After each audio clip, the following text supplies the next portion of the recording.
샬롬 한 주간 평안하셨습니까? 오늘도 토라 포션 묵상 도와드리기 위해서 마이크를 켰습니다. 오늘부터는 레위기입니다. 레위기, 바 이크라 그리고 그가 부르셨다라는 히브리어 원 제목을 갖고 있죠. 포기하시면 안 됩니다. 출애굽기를 통하여서 하드웨어적인 성막을 완성하셨다면 이제 레위기를 통하여서 예배와 또 거룩한 삶에 대한 실제적인 매뉴얼을 가르치시는 그 책이 이 레위기입니다. 계속 잘 따라오고 계시죠? 하나님의 말씀을 더 깊이 연구하며 레위기는 주님께서 직접 가르쳐 주신 거룩에 대한 매뉴얼을 배우는 또 예배에 대한 핵심을 배우는 아주 중요한 책입니다. 우리 포기하지 말고 레위기 계속 끝까지 묵상해 나가길 원합니다. 제가 기도하고 시작하겠습니다. 바루가타 아도나이 엘로헤이누 멜렉 하올람 온 우주의 왕이신 주님을 송축합니다. 아쉐르 키드샤누 베 미츠보타우 베츠바누 라수크베드브레이 토라 우리를 말씀으로 거룩하게 구별하시고 토라의 말씀으로 빠져들게 하시는 주님을 찬양합니다. 말씀의 주인이신 예수님, 저희들에게 하늘의 빛을 비춰주셔서 레위기의 말씀으로 하나님 저희들을 이끌어 주시고 예배를 위하여서 우리를 부르신 하나님, 우리에게 주님의 부르심을 성취할 수 있는 주의 말씀과 계시를 허락하여 주시옵소서. 나는 여호와 너희의 하나님이라 하신 주의 말씀을 기억하며 내가 거룩하니 너희도 거룩하라 하신 주의 말씀을 따라 우리가 레위기의 말씀 앞에 나아갑니다. 성령님, 지혜와 계시형으로 임하셔서 우리에게 말씀으로 깨닫게 하여 주시고 주의 말씀의 충만함으로 저희들을 이끌어 주십시오. 주님, 감사드리며 이 모든 말씀을 살아계신 우리 주 예수 그리스도 이름으로 기도하였습니다. 아멘. 레위기는 히브리어 제목으로 바이크라 그리고 그가 부르셨다라는 제목입니다. 레위기의 히브리 명칭이 그렇습니다. 하나님은 모세와 제사장과 레위인을 부르셨죠. 그리고 대제사장이신 예수님을 부르셨고 그리고 왕 같은 제사장인 우리를 부르셨습니다. 희생 제사 예물로서의 삶으로 부르셨고 또한 제사장의 삶으로 부르셨습니다. 그래서 레위기는 제사장들의 토랏 코하님이라고 불립니다. 토랏 코하님, 제사장들의 토라.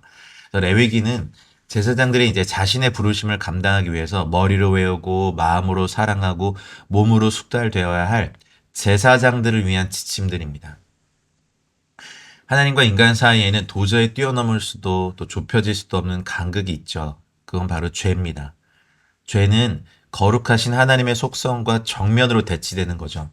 하나님과 인간 사이를 버려놓았을 뿐만 아니라 도저히 하나됨에 이를 수 없게 만들었죠.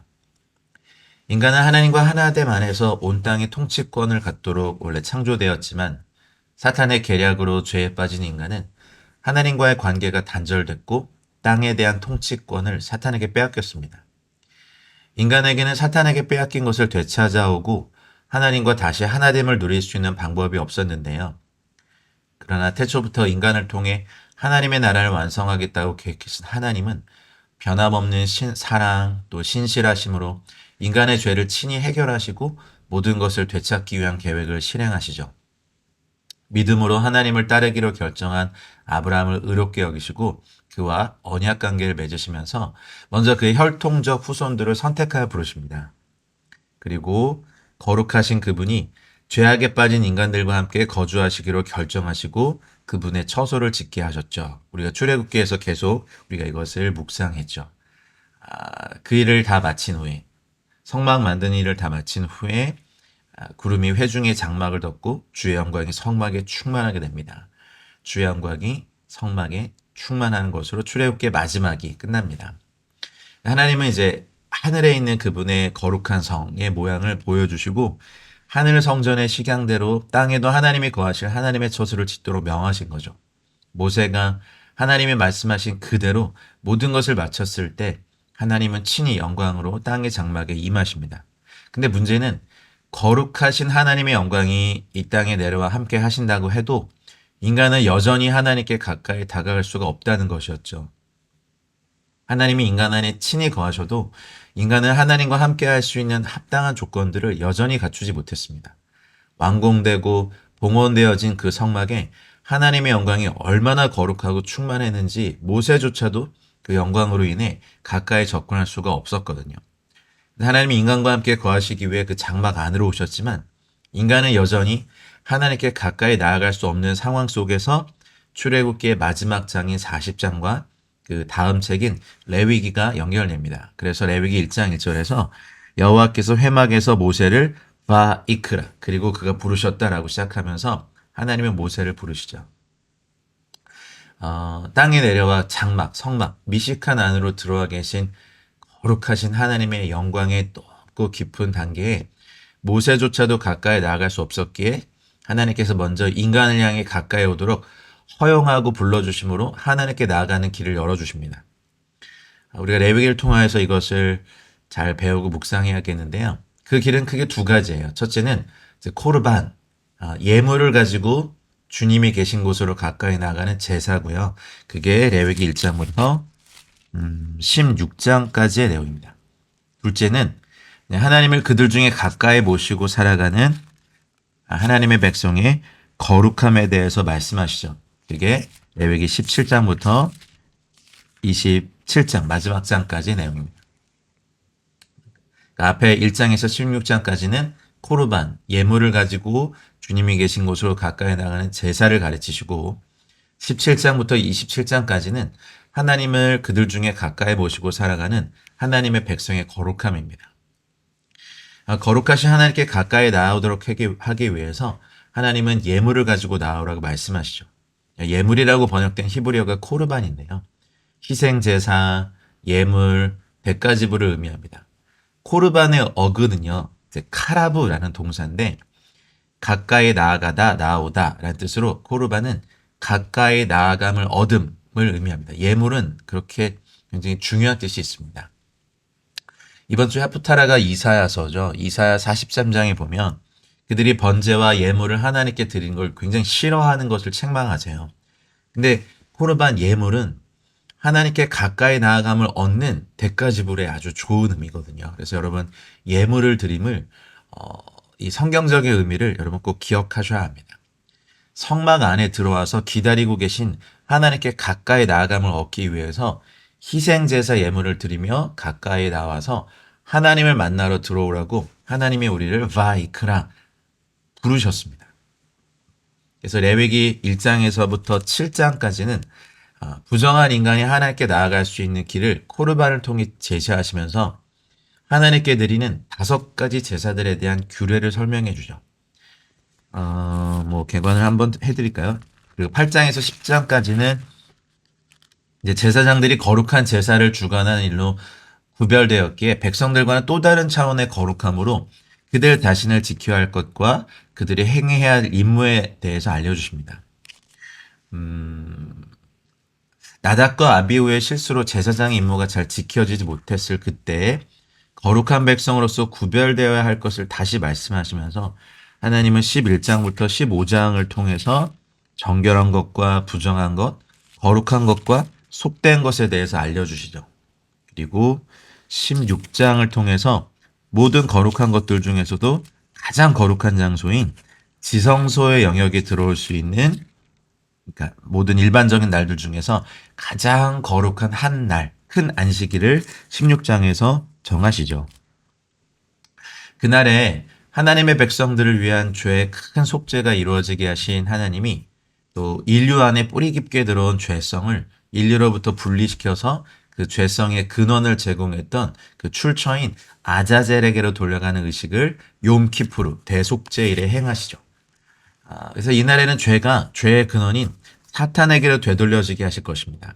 할렐루야. 우리의 죄는 사함을 받음과 동시에 죄성이 분리돼서 죄의 문제가 하나님이 준비하신 마지막 날에 처리되고 해결될 것임을 욤키푸르 대속죄를 통해서 미리 보여주시는 거예요. 그래서 죄의 속함은 피에 있음을 말씀하시면서 생명의 근원인 피에 대한 중요성을 17장을 통해서 말씀하시죠. 하나님의 사랑과 자비로 죄가 덮어지는 은혜를 누린 하나님의 백성들은 반드시 구별된 삶을 살아야 합니다. 여러분 구별된 삶을 살고 계시죠? 이 거룩한 삶은 하나님께 가까이 나아감을 얻은 백성들이 하나님과의 교제를 유지하는 방법이거든요. 하나님은 아브라함의 혈통적 후손으로서 먼저 부르심을 받고 하나님의 속죄의 은혜를 누린 이스라엘 백성들의 정체성이 거룩이라고 말씀하시죠. 그들이 많은 나라들 가운데서도 제사장 나라로서 특별히 높은 수준의 거룩을 지켜내도록 명령하십니다. 그래서 18장부터 20장까지는 거룩한 백성을 위한 도덕법을 말씀하세요. 저희들에게도 하실 말씀이고, 그리고 21장, 22장은 제사장들에게 요구되는 성결의 조건들을 말씀하시죠. 아론의 자손 제사장들이 이렇게 해라. 그리고 23장에서 25장은 거룩한 백성들이 지켜야 될 하나님의 시간인 절기, 모아님과 안식년과 희년을 통해 시간뿐 아니라 하나님의 땅을 거룩하게 지켜야 될 것을 말씀하십니다.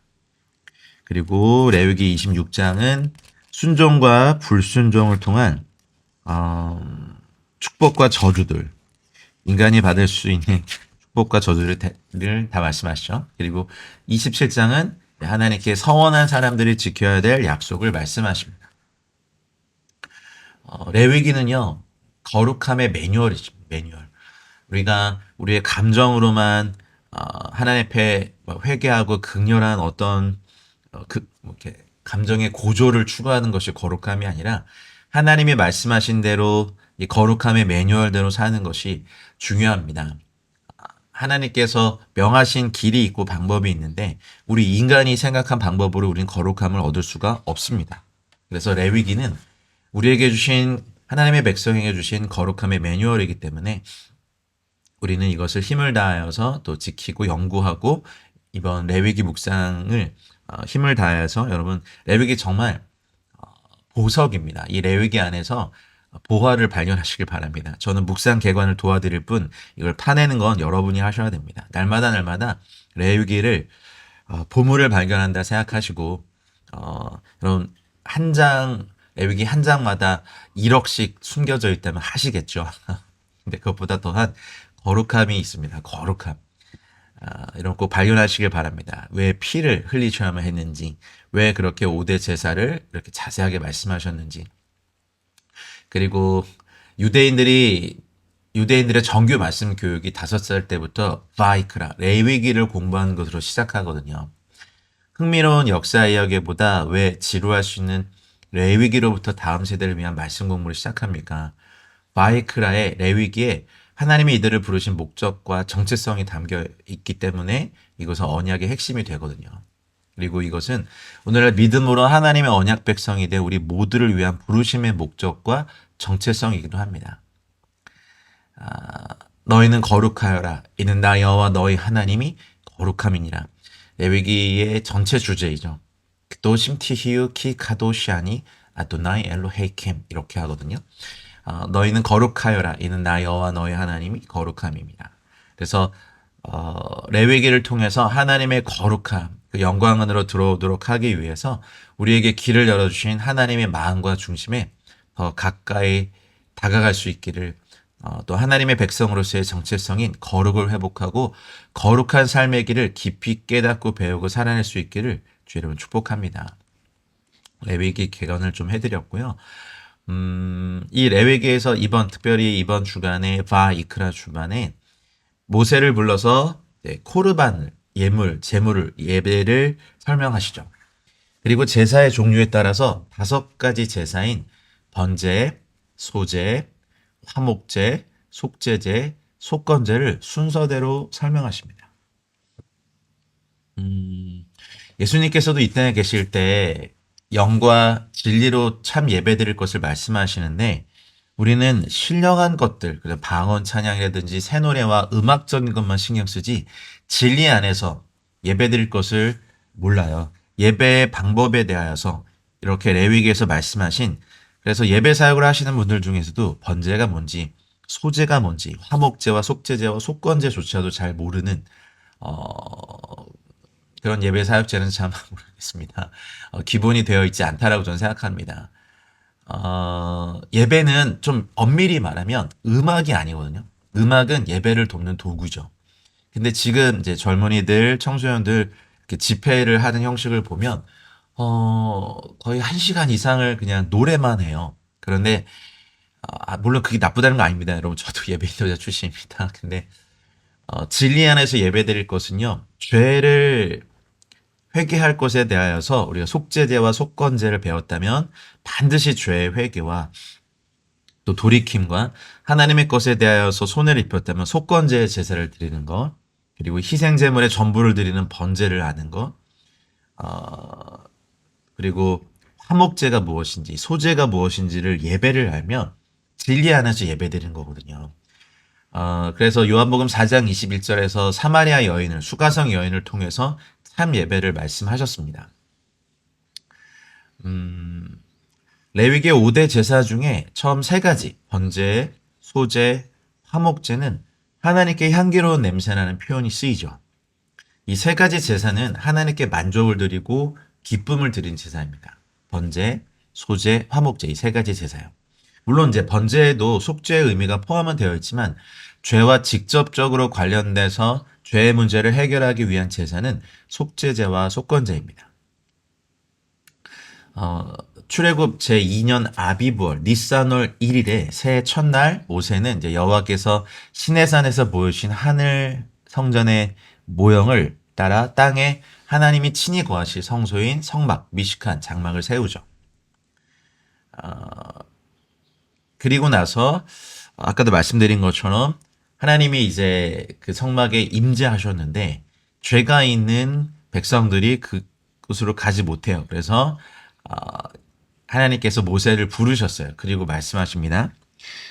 너희 중에 누구든지 여호와께 예물 코르반을 드리려거든 이렇게 말했습니다.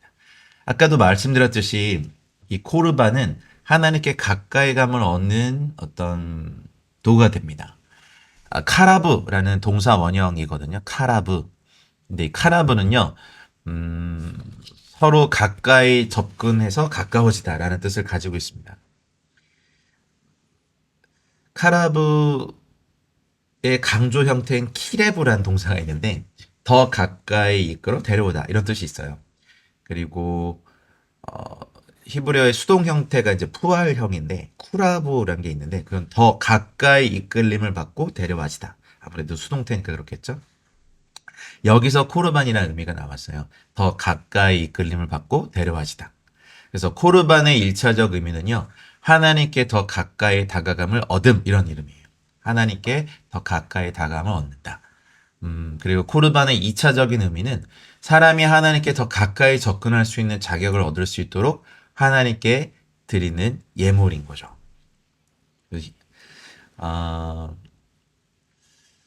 사람과 사람 사이의 관계를 한번 생각해 보면 서로 거리를 두고 겉으로만 만나는 관계로 지내다가 서로 가까워지게 되면 이제 내면과 내면이 만나면서 친밀함과 안정감을 누리기도 하지만 가까워질수록 서로의 내면이 부딪혀 충돌이 일어나게 되는 일들이 발생하죠. 그게 대표적인 게 부부 사이죠.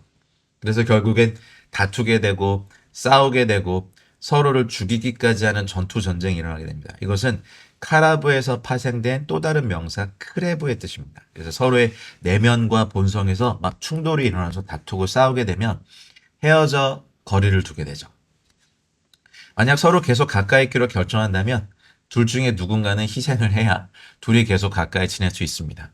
가까워지면서 일어나는 충돌, 부딪힘, 내면의 싸움을 통해서 서로 상처를 받아서 더 멀어지느냐, 더 가까워지느냐는 누군가의 희생이 있느냐 없느냐에 따라서 다른 결과를 가지고 옵니다. 그래서 누군가가 희생하지 않으면 결코 더 가까워질 수 없기 때문에 여기서 코르반의 세 번째 의미가 나옵니다. 바로 희생입니다. 서로 가까이 가게 되면 충돌이 있는데 한쪽이 상대를 희생하게 해서 서로 가까워지는 방법은 우상숭배의 특징이고 반대로 한쪽이 스스로를 희생해서 서로 가까워지는 방법은 사랑이죠. 그래서 예수와는 이러한 코르반으로서 세상 죄를 지고 가는 하나님의 어린 양이 되셔서 희생제물이 되어주신 겁니다. 비교할 수 없을 만큼 가치가 있으신 우리 주님이 사랑하기 때문에 하셨죠. 상대적으로 저희 가치도 없는 저희들을 대신해서 희생하신 자발적 희생이죠. 가까이 하고 싶으시고 이 성막을 지으신 이유는 하나님께서 인간과 함께 거하시기 위함이었지만 인간은 여전히 하나님과 함께 거할 수 없는 본질적인 죄인이었고 모간하고 삐뚤어진 존재여서 하나님께 가까이 나아갈 수 없었어요. 그래서 하나님은 인간이 하나님께 나아갈 수 있는 길을 열어주었습니다. 그 방법이 코르반인 거죠. 하나님께 가까이 나아오는 방법입니다. 레위기는 바로 이 코르반에 대한 이야기입니다. 언제나 우리가 먼저가 아니라 그분이 먼저 손 내밀고 다가오십니다. 우리에게는 죄를 극복할 수 있는 방법도 없고 극복하고자 하는 의지도 없고 마음도 없고 하나님과 깨어진 관계를 다시 회복할 수 있는 그 어떤 것도 없습니다. 이것을 가장 잘 아시는 하나님께서 방법을 먼저 제시해 주셨습니다. 이것이 예물, 코르반입니다. 그래서 이 코르반 예물은 참 놀라운 의미가 있습니다. 영적 의미가 있습니다. 코르반의 첫 번째 순서는 회막문에서 그 번제물의 머리에 이게 예배자가 1장은 일단 번제를 말씀하시잖아요. 그래서 이 올라라고 하는 번제. 올라는 또 저희 나라 말과 좀 비슷해요. 올라는 올라해서 올라간다는 뜻이에요. 근데 이 번제 히브리어 올라가 올라간다는 뜻이고 희생 제물을 전부를 다 태우죠. 그래서 번제는 모든 예배가 주님을 표하는데 예수 그리스도의 온전한 헌신과 복종 모든 것을 다 태워서 드리는 예수님의 이러한 헌신을 의미합니다. 먼저 그 예배자가 손을 제물의 동물의 머리에 얹어서 안수를 보니까 세미카네요. 세미카 하는 겁니다. 세미카를 할 때는 그 사람의 무게가 그 동물의 머리를 통해 전해질 만큼 누르는 행위를 하는데 정체성의 전가를 위해서 하는 거죠. 왜 흠이 없는 수컷으로 해야 되냐면 이게 서로 전가가 되는데 내가 죄를 전가하지만 그 흠이 있는 것이 또 나에게 전가될 수 있기 때문에 흠 없는 수컷 수로 해야 돼요. 그래서 그 수송아지에 이렇게 손을 얹어서 안수의 행위를 하죠.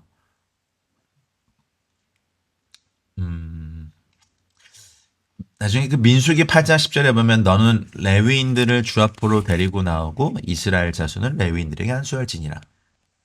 이렇게 하면서 그 이스라엘의 초태생이 해야 될 마땅한 의무를 레위인들이 하도록 이양했죠. 그래서 안수의 행위를 통해서 레위인들은 모든 이스라엘의 장자들로부터 장자의 정체성을 부여받게 됩니다. 레위인을 세울 때 안수하는 건 죄의 전관을 위한 안수가 아니라 정체성의 전가를 통해서 역할과 의무가 전달되고 위임되는 것이었죠. 근데 번제와 화목제에서 희생제물 머리 위에 안수 후에 하면 그 수송아지와 예배자는 동일시가 되거든요. 그래서 그 수송아지를 예배자가 직접 잡아요. 직접 잡은 뒤에 예배자는 그 동물의 피를 다 쏟아서 모으죠.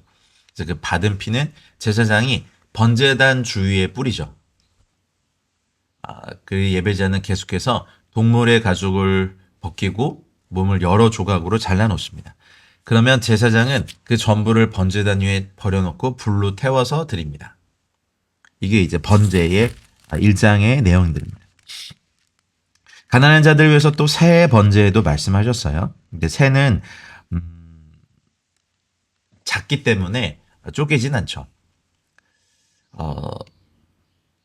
코르반 없이 우리 스스로는 하나님께 가까이 갈 수 없습니다. 우리를 대신하여 주신 코르반이신 예수님을 통하지 않고서는 아무도 아버지께로 나아갈 자가 없습니다. 예수님을 믿음으로써 우리는 예수님과 동일시 되죠. 우리는 우리 자신이 예수님과 함께 십자가에서 죽고 부활했다고 여김으로써 예수님과 동일시 되고 예수님의 죽음이 곧 나의 죽음이고 예수님의 부활이 곧 나의 부활이 됩니다. 예수님께서는 이 땅에서 번제의 삶을 사셨습니다. 모든 인생을 자신을 위해서가 아니라 하나님과 또 아버지의 만족을 위해서 아낌없이 모두 다 기쁘게 불태워 올려드렸죠. 왜 우리에게 예배가 필요합니까? 우리의 죄를 씻을 수 있는 방법은 이제 코르반, 이 예물을 통하여서 드리는 거거든요. 우리는 예물 그러면 돈이라고 생각하기 때문에 돈을 사랑하는 마음들이 계속해서 작용해서 예물을 드리는 걸 싫어해요. 지금 현대 교회 성도들의 특징인데 죄입니다. 근데 고르반 예물은 하나님께 가까이 나가게 얻게 하기 위해서 생명의 죽임을 사실 나타낸 거였어요. 어, 여러분 잘 묵상해 보시기 바랍니다. 우리는 왜 예물을 주님께 드리는 걸 어려워합니까? 이 성경적인 의미를 잘 모르기 때문에 그렇습니다. 예물을 그냥 돈이라고 생각해서 그래요.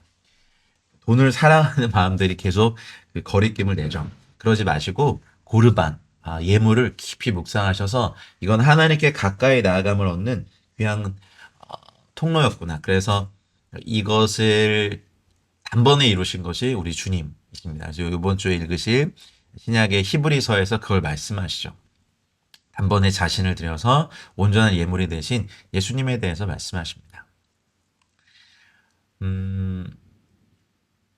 번제의 방법으로 드리는 이 코르반이 이제 다른 제사와 구별되는 특이한 점은 번제는 매일 하루에 2번 아침과 저녁에 번제단에 예물을 드려서 번제단의 불이 꺼지지 않게 해야 하는 상번제, 올라타미드 이거를 올려드렸다는 거죠.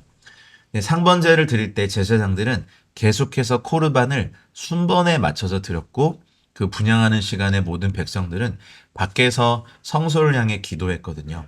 상번제 때는 번제와 함께 소제와 전제도 함께 드렸어요. 매일 저녁마다 번제가 드려지면 아침에 제만 남을 때까지 밤새도록 타고 또 불씨가 꺼지지 않도록 제사장이 관리하였고 오전에 다시 번제가 드려지면 낮 동안 계속 태워지고 초저녁에 제만 남을 때까지 불씨가 꺼지지 않게 제사장이 관리하였습니다.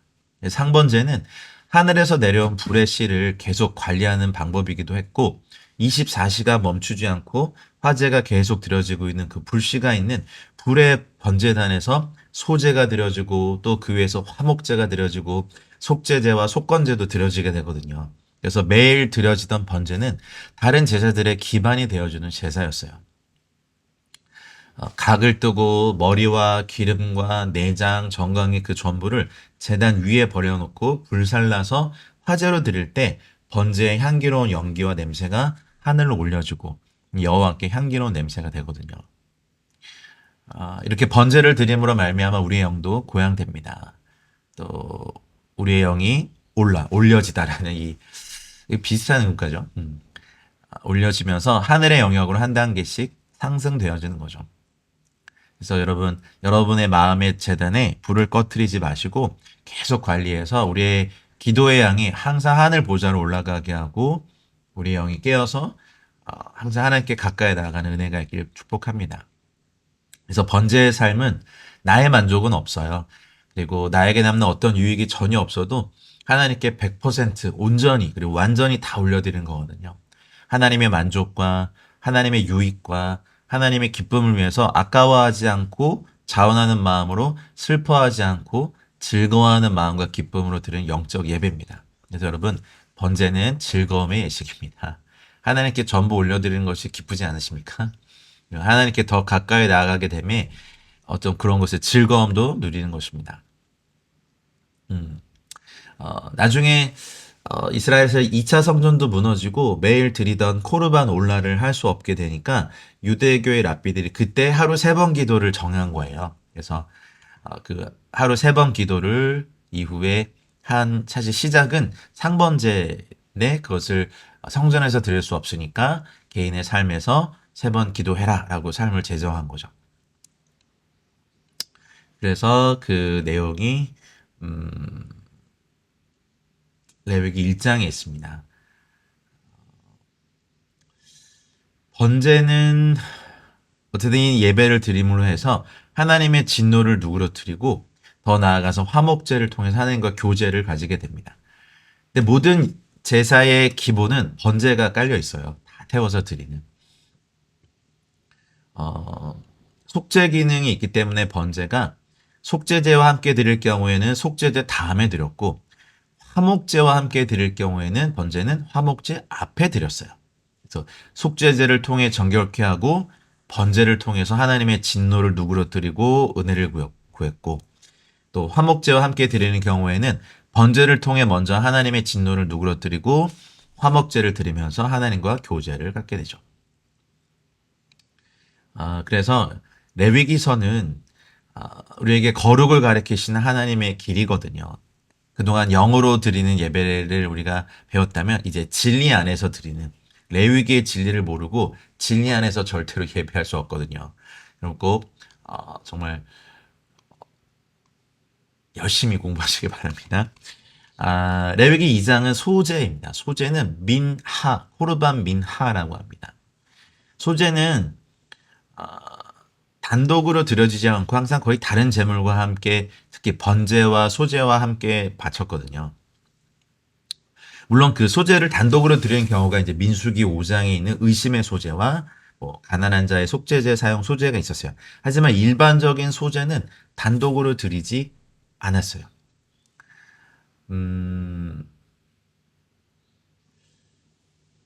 이 5대 제사 중에 동물의 피 흘림은 없이 곡물류를 번제단 위에 불로 태워서 향기로운 냄새로 하나님께 올려드린 제사가 소제입니다. 2장에 이제 그 내용이 나옵니다. 번제나 화목제와 함께 드려지고 민하라는 이 소제는 높으신 분에게 예의를 갖추고 정성을 다해서 준비해드리는 선물, 예물을 의미합니다. 국가 단위에서 주고받는 예물도 뭐 이런 게 또 곡물 이런 걸 의미하기도 하죠. 이 미나가 구약 성경 전체에서 처음 사용된 건 이제 창세기 4장 3절로 4절인데요. 아담과 하와의 두 아들 가인과 아벨이 하나님께 제사를 드릴 때 가인은 곡물을 제물로 드렸고 아벨은 양으로 제사를 드렸죠. 근데 가인의 제사를 창세기 4장 3절은 그 단어가 민하예요. 민하. 그리고 4장 4절에 양의 첫 새끼와 그 기름을 드린 아벨의 제사도 민하라고 칭하고 있습니다. 민하를 소재로만 생각하면 아벨의 제사를 민하라고 칭한 것이 이상하게 여겨지겠지만 민하의 본뜻은 선물입니다. 그래서 창세기 4장 3절로 4절에서 민하 소재는 가인과 아벨은 모두 제물을 하나님께 선물로 드렸습니다. 밀을 이렇게 갈아서 만든 고운 가루, 소레트라는 이 가루를 드린 게 이제 아브라함이 두 명의 천사와 함께 자신을 찾아온 하나님께 만찬을 준비할 때 빵을 만들기 위해 사용한 밀가루가 소레트고 그리고 기름, 고운 가루에 기름을 첨가해서 소재물을 만들어야 되죠. 그래서 아주 정성스럽게 기름을 만들고요. 소재의 기름과 유향에 대해서 잠언 27장 9절에 이렇게 하신 말씀이 기억나요. 기름과 향이 사람의 마음을 즐겁게 하나니. 왜 그러겠습니까? 이거는 선물이기 때문에 그렇습니다. 하나님과 그의 백성의 관계에서의 소재는요. 삶 속에서의 수고와 노력의 결실들 중에서 최고의 것으로 또 최상의 것으로 예의를 갖추고 올려드린 예물이거든요. 직접 경작하지 않은 야생의 소산물들을 드리지 않아요. 직접 삶 속에서 수고하고 기르고 정성을 다한 경작물들 추수한 것 중에서 가장 좋은 곳으로 여러 준비의 과정을 거쳐서 하나님께 드리는 것이 코르반 민하입니다. 그래서 소재를 드리기 위해서 고밀가루, 기름, 유향을 정성껏 준비하는 과정이 필요합니다. 여러분 뭐 곡식을 고운 가루를 만들기 위해서는 일단은 길러내야죠. 해야죠. 또 오랜 기간 동안 충분히 건조시켜야죠. 그리고 곱게 갈린 가루를 만들기 위해서 여러 차례 맷돌질의 과정을 통해서 섬세하고 부드러운 가루가 됩니다. 미세한 가루가 되기까지는요, 반복해서 맷돌에 넣어 갈고 또 갈아야 됩니다.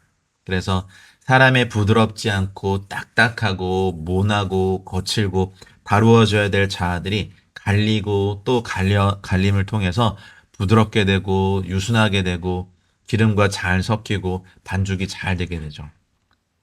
곡물 알갱이 그대로나 거친 가루로서는 기름이 스며들지 않고 반죽이 될 수가 없어요. 그래서 곱게 갈린 가루가 되었을 때래야 기름을 부을 때 기름이 깊숙이 배이게 되죠. 그리고 거기에 유향을 더해서 번제단 위에 이렇게 확 불살르면요. 여호와께서 흠양하시는 아름다운 향기를 올려드리게 되죠. 그래서 이 소재물이 태워질 때 그것에 더한 유향 때문에 더 향기로운 냄새로 하늘에 올려드려집니다. 향기롭다는 의미가 이제 보니까 네오하흐네요. 네오하흐는요. 이제 뭐 pleasing, 기쁘게 하는, 즐겁게 하는, 만족해 하는 이런 뜻이 있습니다. 그래서 우리가 하나님 앞에 나아갈 때 하나님의 마음을 기쁘고 즐겁게 해드리고 만족해 해드리는 그런 달콤한 향기가 되는 것이 소재의 삶이죠. 그리고 그러한 소재의 변함없는 영원한 언약을 의미하는 소금을 칩니다. 소금. 그래서 소금은 소금 언약이라고 말씀하신 하나님의 말씀이 있잖아요. 그래서 소재물의 예물에 항상 영원한 하나님의 언약을 기억함에 있게 하시는 겁니다.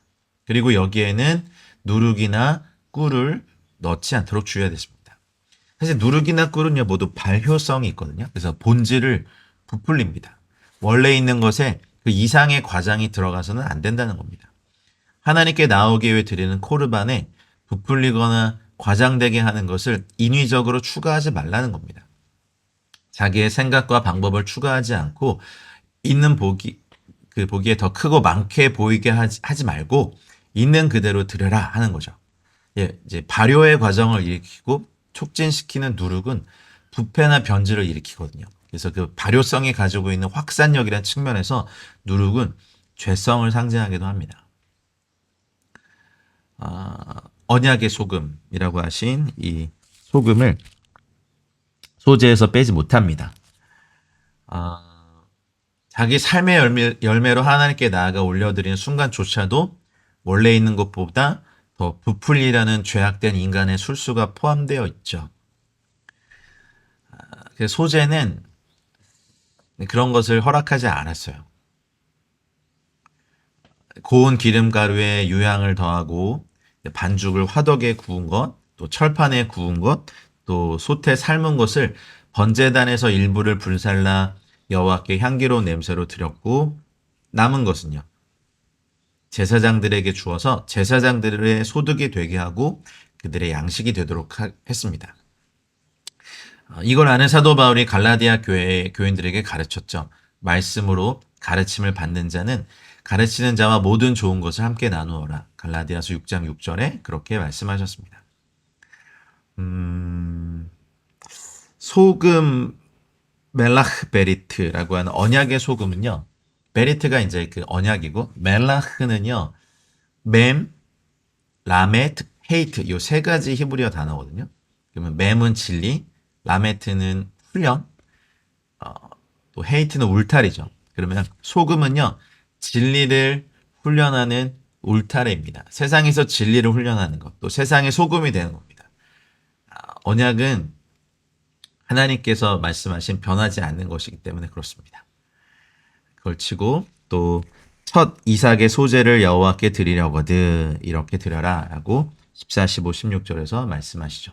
꼭 묵상하십시오. 네. 이것만 듣고 또 안 하신다는 분이 계셔서 그런데 여러분 꼭 묵상하시기 바랍니다. 그래서 레위기 2장의 이 가르침을 신약 성경에서 많이 예수님도 인용하셨죠. 사실 좋은 의미로도 누룩도 말씀하시긴 하셨어요. 마태복음 13장에서 하나님의 나라가 확장되어 가는 속도가 가루 서말 속에 갖다 넣어 전부 부풀게 한 누룩과 같다고 하셨고 또 나쁜 의미로도 쓰셨는데 마태복음 16장 6절에서 12절에서는 바리새인과 사두개인들의 누룩을 주의하라고 하시면서 이 외식의 모습이 퍼지지 않도록 그리고 사도 바울도 그렇게 말했죠. 고린도전서 5장 1절에서 13절에서 이제 누룩 없는 소재가 아니라 무교절에 누룩 없는 빵을 염두에 두고 있지만 고린도 교회에 생겨난 음행 문제를 다루면서 누룩을 반복하여 언급하고 있죠. 그래서 이 악하고 악의에 찬 누룩 이렇게 말하면서 적은 누룩이 온 덩이에 퍼지는 것들을 사실은 경고했습니다. 이것이 레위기 2장에 나온 민하라고 하는 소재에 대한 내용이었고요. 3장에 가시면 쉘라밈이라고 하는 화목제가 있습니다. 화목제. 제박 쉘라흠은요. 이렇게 사실 자바흐 요 동사에서 파생된 명사가 제바흐인데요. 생명 있는 존재를 죽이는 거예요. 이 핵심 기능은 교제입니다. 제사장, 그것을 바친 자, 또 예배자 모두가 함께 화목제물의 고기를 먹으면서 거룩한 교제를 나누는 제사입니다. 쉘람임의 샬렘은 이제 제바하 쉘람은 온전한 화평들을 위한 희생 제사 이런 거죠. 화목제는 하나님과 사람 사이의 화목과 교통, 그리고 참여자들, 아까도 말씀드렸지 그 주변의 사람들까지도 함께 누리는 예배입니다. 화목제물의 모든 기름 부위들은 이제 하나님께 드려져서 향기로운 냄새가 되고 하나님의 제물이 됩니다. 예물이 됩니다. 그, 참여자란 말이 좀 그런데 하나님도 이 화목제물에 참여하시죠. 그리고 두 번째 참여자들은 제단 사면에 피를 뿌리고 하나님께 기름을 태워 드리면서 봉사한 제사장들이고요. 이 제사장들은 화목제물의 우편 뒷다리와 소제물의 각종 전병들을 거제로 들어 올렸다가, 이제 거제는 이렇게 들어 올리는 거죠. 하나님께 들어 올렸다가 내린 후에 자신들의 음식으로 삼거든요. 그리고 세 번째 참여자들은 제사장들의 무리인데 화목제물의 요제로 드려진 가슴 부분을 받아요. 제물의 가슴 부분을 받아서 자신들의 음식으로 삼죠. 그리고 네 번째 참여자는 화목제를 드리는 자고, 다섯 번째 참여자들은 제사에 참여한 모든 깨끗하고 몸이 부정하지 않은 자들이 참여자들입니다. 그러니까 화목제는 잔치예요, 잔치. 모든 제물을 하나도 남기지 않고 불살라야 되는 번제와는 사뭇 다르죠. 그래서 예수님께서의 십자가의 고난과 죽으심으로 말미암아 우리에게 화목제물의 이 모든 열매를 얻은 것처럼 화목제물은 조금 그 특징이 있는데 제물에 약간의 흠이 있어도 용납이 돼요. 음. 근데 이게 그럼 예수님은 흠이 없는 어린 양이신데 이게 되냐라고 하는데 예수님이 채찍질을 당하셨잖아요. 십자가를 지시기 전에 채찍질을 당하시면서 몸에 흠을 얻으셨거든요. 그래서 마치 약간의 흠을 허용하는 화목 제물의 모습을 보여주죠. 그래서 주님의 죽으심은 하늘 아버지께서 받으시고 주님의 보혈은 온 땅 가운데 또 우리에게도 흘러내렸습니다. 할렐루야. 예수 그리스도를 찬양합니다. 아멘. 그래서 예수 그리스도의 보혈은 하늘이 아닌 땅에 있는 모든 인류에게 주신 화목에 먹는 제물, 참된 음료이고 우리는 예수 그리스도의 보혈을 마시며 예수 그리스도의 몸을 먹죠. 그러니까 화목 제물이 대신 예수아를 우리가 믿음으로 취하는 성찬 예식을 그걸 나타냅니다. 그래서 3장 1절로 5절은 소를 어떻게 드려라는 소의 화목제 규정이고 6절부터 11절까지는 양의 화목제 규정이고 12절부터 17절까지는 염소의 화목제 규정인데 세 규정이 뭐 거의 비슷한데요. 좀 차이가 있다면 양의 규정에는 제물의 기름 부위에 대한 어떤 상술이 더해져 있고 염소의 규정에는 기름과 피를 먹지 말라는 규정이 더해져 있어요.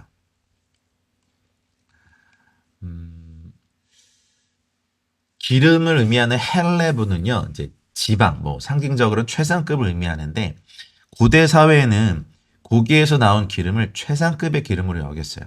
그래서 하나님께서는 화목을 이루기 위해 가장 좋은 것을 하나님께 바치길 원하시고 주님은 화목을 주시기 위해 가장 귀한 그 보배로운 피와 몸을 주셨죠. 화목은 가장 좋은 것을 하나님께 드림으로부터 시작되는 겁니다. 그래서 나의 가장 좋은 것, 내 중심, 이걸 다 하나님께 올려드리면서 육과 혼의 영역을 넘어 영의 영역인 하늘의 보좌까지 나아가 그분과 깊은 교제를 누리고 친밀함을 누리는 겁니다. 그 안에서 하나님의 성품을 배우고 하나님의 충만하심을 누리게 되는 거죠.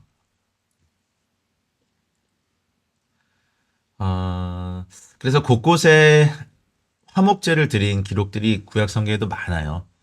다윗이 언약궤를 예루살렘으로 가져올 때도 그랬고 솔로몬이 성전을 봉헌할 때 드렸던 제사도 화목제고 어쨌든 이게 그 전적으로 마음에 감동되는 대로 바칠 수 있다는 점에서 화목제는 다른 제사와 좀 차이가 있습니다. 자원하는 심정으로 드린 예물이거든요.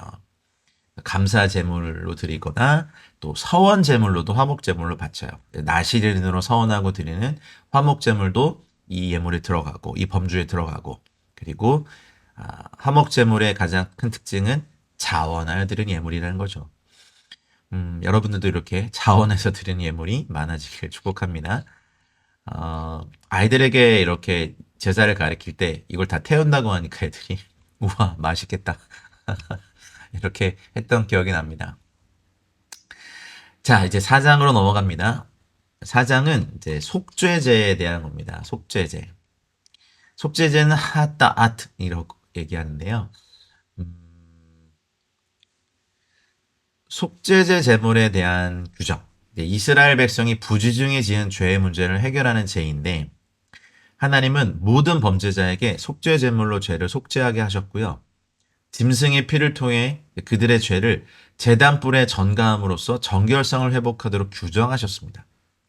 거룩하신 하나님은 부지중에 지은 죄라도 간과하지 않으시죠. 또한 그들의 죄를 용서하기 원하십니다. 이런 자신의 마음을 속죄제 규정을 통해 나타내셨어요. 그래서 레위기 4장은 제사장과 회중 그리고 족장과 평민이 죄를 지은 경우에 바치게 될 제물 규정들로 구성되어 있습니다.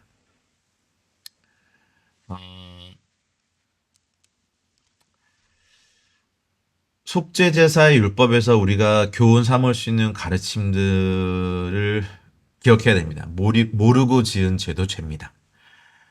사람들은요, 모르고 지은 죄, 즉 실수에 대해서는 관대합니다. 의도하지 않았기 때문에 그렇죠. 물론 하나님도 의도하지 않은 죄의 실수를 용서하시죠. 주님의 목적은 율법을 통해 백성들을 막 압제하고 막 그 독재하고 죽이는 것에 있지 않으세요. 하나님께서는 실수로 지은 죄에 대한 속죄 제사를 열어 두셨죠. 그래서 그들이 죄 형벌에서 자유해질 수 있도록 하셨죠. 율법의 핵심은 죽이는 것이 아니라 사실은 살리는 것에 있어요. 죄의 묶임이 아닌 죄에서의 해방에 있는 거예요. 죄를 범하면 그 사람이 죄물을 회막 앞으로 가지고 나와서 죄물의 머리에 먼저 안수한 채로 내가 어떤 일에서 이런 죄를 지었습니다. 잘못했습니다라고 자백한 후에 그 사람이 그 재물을 여호와 앞에서 잡습니다. 여러분 지금도 만약에 이게 예수님께 십자가를 지지 않으셨다면 저희가 죄를 지을 때마다 교회에 재물을 갖고 와서 여러분이 직접 소를 잡거나 양을 잡으셔야 되는데 교회에서 피비린내가 진동하고 다시는 내 죄 때문에 어떤 생명을 이렇게 해야 하는 것을 내가 직접 행한다면 다시는 죄를 짓지 않으려고 경각심을 가질 거예요. 우리가 이 내용을 모르고 단번에 우리 죄를 위해서 죽으신 예수님의 은혜만 안다면 우리는 주님께 굉장히 경거망동하는 버릇없는 그런 성도가 될 위험성이 가장 많습니다. 그리고 그 그 제물에서 나온 피를 제사장이 손가락으로 찍어서 성소의 휘장 앞에서 7번 뿌립니다. 7번. 1번, 2번, 3번, 4번, 5번, 6번, 7번. 그리고 그 피를 분향단 뿔에 바르죠. 그리고 나머지 모든 피를 전부 번제단 밑에 쏟아요. 그리고 제물의 모든 기름과 관련된 부분은 번제단 위에서 불사르고 제물의 가죽을 포함한 나머지 모든 부분은 진 바깥에 재 버리는 곳인 정결한 곳으로 가져가서 그곳에서 나무 위에 놓고 불로 태웁니다. 왜 그럴까요? 나중에 예수님께서 예루살렘 성전 바깥에 영문 바깥에서 우리의 모든 죄를 지시고 또 제물로 드리신 것을 예표하죠. 그래서 속죄제는요. 제사장, 온 회중, 족장, 평민에 이르기까지 모든 하나님의 백성들이 죄를 범했을 때 드려야 되는 의무적인 제사예요. 평민이 범죄했을 때는 흠없는 암 염소를 제물로 드리죠. 족장은 숫 염소를 드리네요. 온 회중이 범죄했을 때는 수송아지를 드려야 됩니다. 제사장이 범죄했을 때도 수송아지를 드려야 되죠. 제사장 한 사람이 범죄한 건 온 회중이 범죄한 것과 같은 수준이라는 의미죠. 제사장이 범죄하면 백성으로 허물을 입게 한다고 말씀하십니다. 리더가 죄를 범하면 리더 한 사람 때문에 주변에 있는 사람들이 허물이 있게 되고 공동체의 죄의 문이 열리거든요. 더 지도자들은 더 깨끗하고 바르게 하며 더 회개해야 됩니다. 죄인은 용서하시지만 그 죄인의 죄에 대해서는 분명히 책임을 묻기 위해서 동물의 피해 희생을 요구하시죠. 하따라고 하는 것은 관역에서 벗어난 것, 하나님과 초점이 맞지 않는 것을 나타냅니다. 이와 반대되는 것이 나혼이라는 히브리어 동사가 있는데요. 정확하게 들어맞다, 흔들리지 않는다 이런 거죠.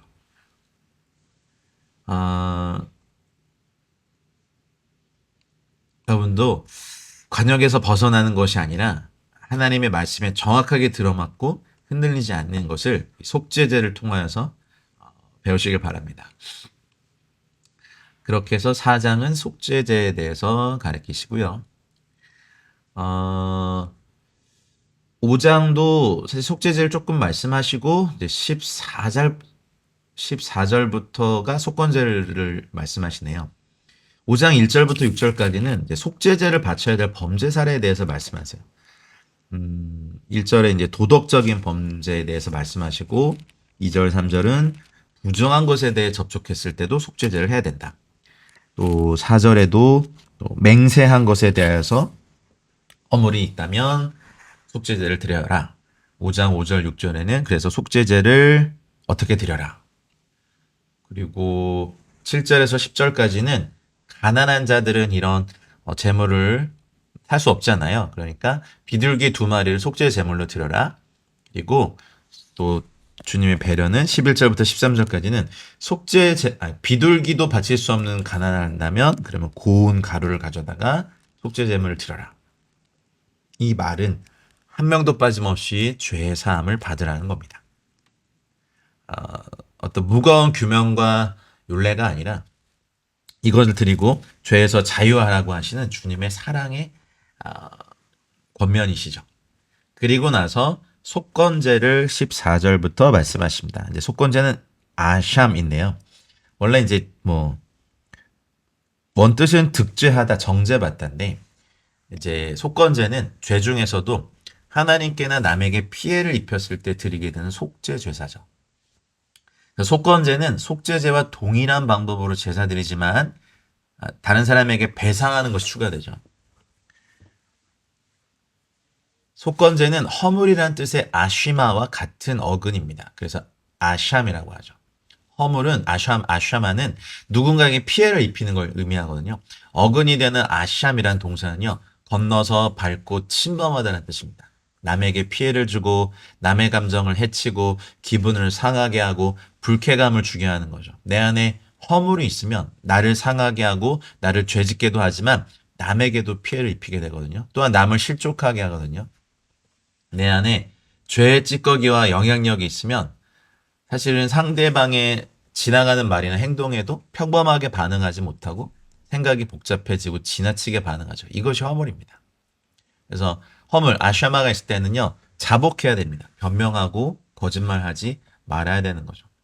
속건제는 하나님께도 자복하고 피해를 입힌 상대에게도 용서를 구해야 하고 배상도 해야 하는 겁니다. 남에게 용서를 구하는 것, 즉 잘못을 시인하고 미안하다고 말한 것이 배상의 첫걸음이고 사실은 원래 손해를 입힌 것에 대해서 더 배상을 해야 되는 것에 대해서 말씀을 하시죠. 이런 예배의 이런 진리를 우리가 배우면 이 땅에서 우리가 남에게 해를 끼쳤을 때 우리가 그것과 같이 해서 배상을 하는 그런 삶의 예배까지 나아갈 거예요. 그냥 하나님께 용서받았다고 아무런 일을 하지 않는 것은 예배를 모르는 겁니다. 속건제 아주 중요합니다. 지금 한국 교회가 속건제의 진리를 잃어버렸습니다. 분명히 손해도 입히고 남에게 해를 끼쳤는데도 그것을 배상하지 않고 넘어갑니다. 하나님께 용서받았으면 됐지. 이건 뭡니까? 진리 안에서 예배한 게 아닙니다. 속건제를 이해하지 못한 것이고 이건 하나님도 기뻐하지 않으십니다.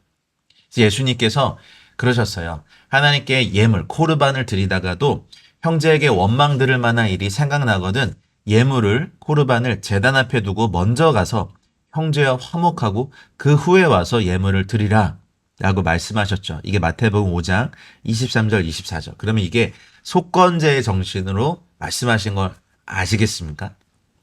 코르반을 가지고 왔는데도 형제와 화목하지 않는다면 이건 온전한 코르반이 될 수 없음을 예수님이 말씀하신 거죠.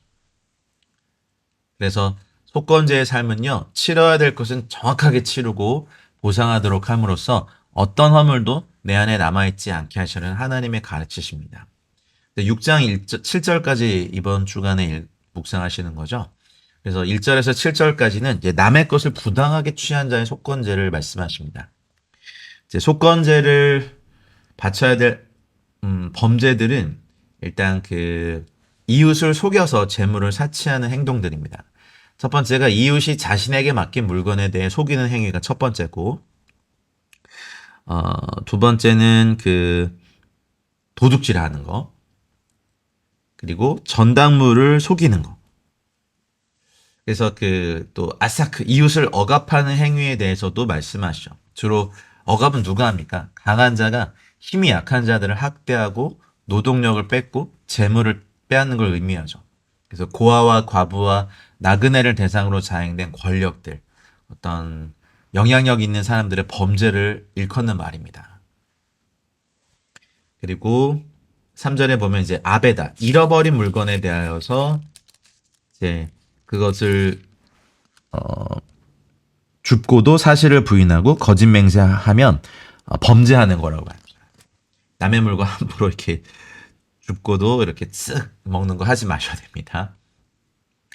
그리고 4절, 5절은 훔친 것, 착취한 것, 뭐 잃은 물건을 준 것, 거짓 맹세한 모든 물건에 대하여서 본래 물건의 5분의 1을 더하여 돌려보내라. 이것이 속건제의 정신이죠. 그리고 속건제물을 바치는 범죄들은요,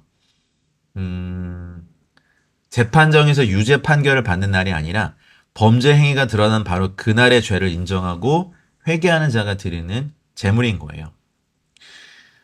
속건제물은 속죄제물과 그 중요한 차이점이 있는데, 속죄제물은 속죄해야 될 사람이 누구냐에 따라서 소나 염소나 양이나 비둘기, 밀가루를 하나님께 바칠 수 있었지만, 속건제물은 일관되게 흠없는 숫 양을 제사장이 지정한 가치에 따라서 바치게 하는 거죠. 그리고 제사장이 여호와 앞에서 그를 위해 속죄한 즉 그는 무슨 허물이든지 사함을 받는 겁니다. 이게 차이입니다. 그래서 하나님께서 속건제까지를 또 말씀하셨어요. 나머지는 또 다음 주에 저희가 묵상을 하겠지만, 이 5가지 제사를요, 여러분, 정말 아주 중요한 인생의 시험 공부같은 우리에게 그동안 어떤 음악과 신령한 노래와 방언 찬양과 새 노래와 새로운 예배곡들로 영의 찬양을 배웠다면, 이번 주간은 우리가 진리의 예배를 배우고 우리 안에 진리의 기둥으로 예배를 세우는 놀라운 주간이 되길 원합니다. 그래서 하나님의 말씀으로 우리가 새로운 또 부흥을 얻는 은혜가 저 여러분들 가운데 있기를 주의 이름으로 축복합니다. 이번 주에 읽으셔야 될 성지서는 이사야 43장 21절부터 44장 23절인데, 43장 22절에 보면 그러나 야곱아 너는 나를 부르지 아니하였고 이스라엘아 너는 나를 괴롭게 여겼다 했습니다. 하나님은 번제나 제물로 괴롭게 하려고 한 게 아닌데 백성들은 그것을 괴롭게 생각하고 하나님께 예배하지 않았다고 말했죠. 하나님 앞에 나올 때 예물을 가지고 오게 하시는 하나님의 마음과 목적은요, 우리를 하늘의 영역에 초대하셔서 하나님과 사귐이 있게 하려 하시는 겁니다.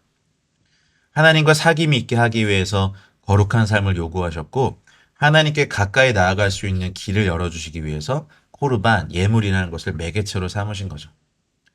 그러나 이스라엘 백성들은 마음에 이 예물 부담스러워했고, 어느 순간 이 예물 때문에 하나님께 예배를 드리는 것조차 부담스러워했습니다. 우리는 왜 예배 자체를, 예물을 부담으로 느끼니까?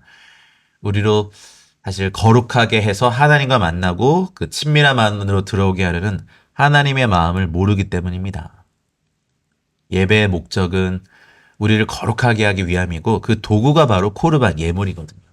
예수님께서 자신을 예물로 단번에 드리심으로 한 영원한 제사를 드렸고, 영원한 예물이 드셔서 우리가 하늘 지성소에 나아갈 수 있는 것을, 그래서 이번 주에 읽으실 히브리서 10장에서 그 말씀을 말씀하시는 거죠. 예물을 여호와 앞에 기쁘게 받으시도록 드리라. 레위기 아까 1장 3절에 말씀하셨죠. 그래서 하나님의 마음을 생각하면 예물을 드리는 것이 부담스럽지 않은데, 뭔가를 바쳐야 하고 드려야 되고 행해야 되는 그런 의무와 책임으로 종교의 영이 돼버리면 하나님께 드리는 것이 부담스러워지고 또 하지 않으면 불편하고 꺼림직하죠. 이것이 원래 하나님의 원래 의도가 아닙니다. 그래서 이번 주에 이 하나님이 말씀하신 이 예배의 본래 의도와 본질을 생각할 때 저는 진정한 예배의 회복이 있을 거라고 생각합니다. 이 예배의 회복을 통해서 부흥이 이루어질 것입니다. 레위기의 처음에 하나님이 모세를 부르신 이유는 예배에 나아오도록 부르신 것이라고 믿습니다. 하나님께 가까이 다가가려면 희생 제물을 통해 향기를 올려드림으로써 하나님의 마음을 기쁘시게 하고 흡족하게 하고 만족시키면서 하나님께 다가갈 수 있었습니다. 난 너와 만나고 싶다. 와우. 이것이 예배의 핵심이고 그것을 위해서 너를 거룩하게 하겠다. 나의 거룩함의 형상을 더 회복시키겠다. 이것이 예배의 본질이고 목적입니다. 여러분, 레위기서에서 보배를 꼭 발견하시기 바랍니다. 저의 묵상 개관 도움은 여기까지지만 더 깊은 영역으로 성령님께서 저 여러분들을 이끌어 가시기를 기도하겠습니다. 한 주간 수고 많으셨습니다. 샤바 샬롬입니다. 긴 시간 들어주셔서 감사합니다. 사랑하고 축복합니다. 고맙습니다.